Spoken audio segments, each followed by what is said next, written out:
మార్పులు కార్బన్ ఉద్గారాలతో పెరుగుతున్న సాధారణ ఉష్ణోగ్రతలు వెరసి సముద్ర మట్టాలు ప్రమాదకర స్థాయిలో పెరగనున్నాయి. దీనివల్ల ఆంధ్రప్రదేశ్ సముద్ర తీరానికి ముప్పు ముంచుకొస్తోంది.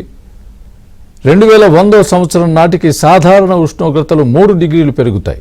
దీనివల్ల సముద్ర మట్టం 0.6 మీటర్లు పెరగనున్నాయి.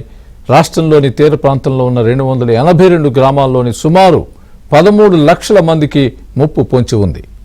గోదావరి, కృష్ణా, పులికాట్ సరస్సు ప్రాంతాల్లో సముద్రం, నదీ జలాలు కలిసే ప్రాంతాల్లోకి సముద్రం మరింత చొచ్చుకు వస్తుంది. వాతావరణ మార్పులతో దక్షిణ ఏపీలో వర్షాలు కురిసే రోజులు పెరగనుండగా రాయలసీమలో ఉష్ణోగ్రతలు పెరిగి కరువు ఛాయలు నెలకొంటాయి.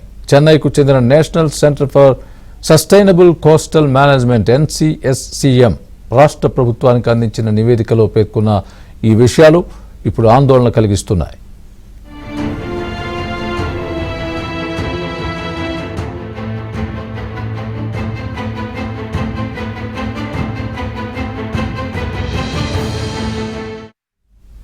కేంద్ర అటవీ పర్యావరణ శాఖ ఆధ్వర్యంలో వాతావరణ మార్పులపై అధ్యయనం చేసేందుకు 2022 నవంబర్లో ప్రత్యేక విభాగం ఏర్పాటైంది. ఇది అన్ని రాష్ట్రాలతో సంప్రదింపులు జరిపి వాతావరణ మార్పులపై జాతీయ కార్యాచరణ ప్రణాళిక తయారు చేస్తోంది.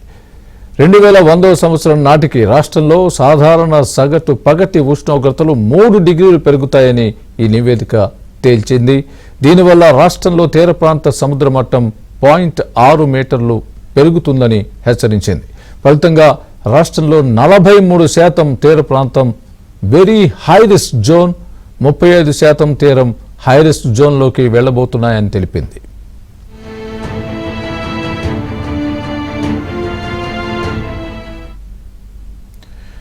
ఇక తీరంలో తరచూ తీవ్ర తుఫాన్లు కూడా వస్తాయని, తద్వారా పంట నష్టాలు అధికంగా ఉంటాయని వివరించింది. అకాల వర్షాలు, భూమి కోత అధికంగా ఉంటుందని తెలిపింది. తీరానికి ఆనుకుని ఉన్న ప్రాంతాల్లో కొద్దిపాటి ఉష్ణోగ్రతలు, దూరంగా ఉన్న రాయలసీమలో అధిక ఉష్ణోగ్రతలు ఉంటాయని విశ్లేషించింది. వాతావరణ మార్పుల వల్ల NTR, కృష్ణా, ప్రకాశం జిల్లాలకు ముప్పు పొంచి ఉందని తెలిపింది.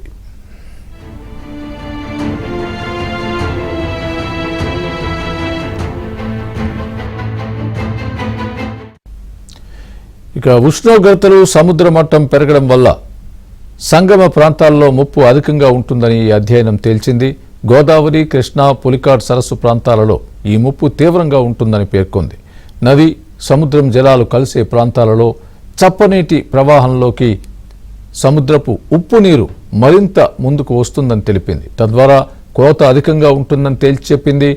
దేశంలో సముద్రపు కోత అధికంగా ఉన్న 5 తూర్పు తీర రాష్ట్రాలలో ఏపీ 4వ ప్రభావిత రాష్ట్రంగా ఉందని కూడా వివరించింది. వాతావరణ మార్పుల వల్ల అన్నమయ్య, శ్రీ సత్యసాయి, అనంతపురం, చిత్తూరు, కడప, నంద్యాల, ప్రకాశం, కర్నూలు జిల్లాల్లో కరువు ఛాయలు పెరుగుతాయని కూడా వివరించింది.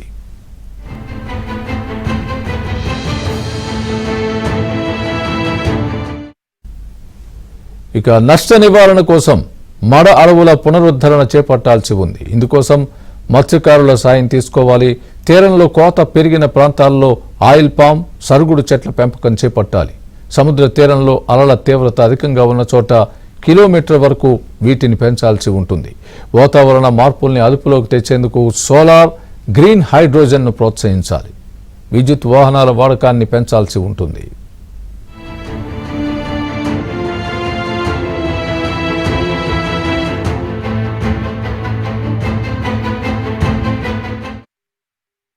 మన రాయలసీమ జిల్లాల్లో అనంతపురం జిల్లా, సత్యసాయి జిల్లా, అదేవిధంగా నేను అన్నమయ్య జిల్లా పోతే అక్కడ ఇదే పరిస్థితి, అదేవిధంగా కడప జిల్లాలో ఇదే పరిస్థితి, కర్నూలు జిల్లాలో కూడా ఇదే పరిస్థితి, చివరికి ప్రకాశం జిల్లా నుంచి కూడా ఇదే వార్తలు వస్తూ ఉన్నాయి. తీవ్రమైన కరువు పరిస్థితులు. ఈవెన్ 30% కూడా విత్తనం వేయలే. విత్తనం వేసిన వాళ్ళు ఏమైనా సంతోషంగా ఉన్నారంటే వాళ్ళకి ఏమాత్రం సంతోషం అంతా ఆవిరైపోయింది. ఇప్పుడేమంటే వేయని వాళ్ళే మేలైంది. విత్తనం వేసిన వాళ్ళు ఈ పెట్టిన పెట్టుబడి కూడా నష్టపోయారు. వాళ్ళకేం పంట రాదు. తర్వాత పాపం ఆ పంటలు కాపాడుకోవడానికి కూడా ఎన్నో కష్టాలు పడుతూ ఉన్నారు. ఈవెన్ పత్తి, మిరప, తర్వాత మన దగ్గర వేరుశెనగ పంట, అన్ని పంటలు కూడా ఇవాళ పూర్తిగా పోయినాయి.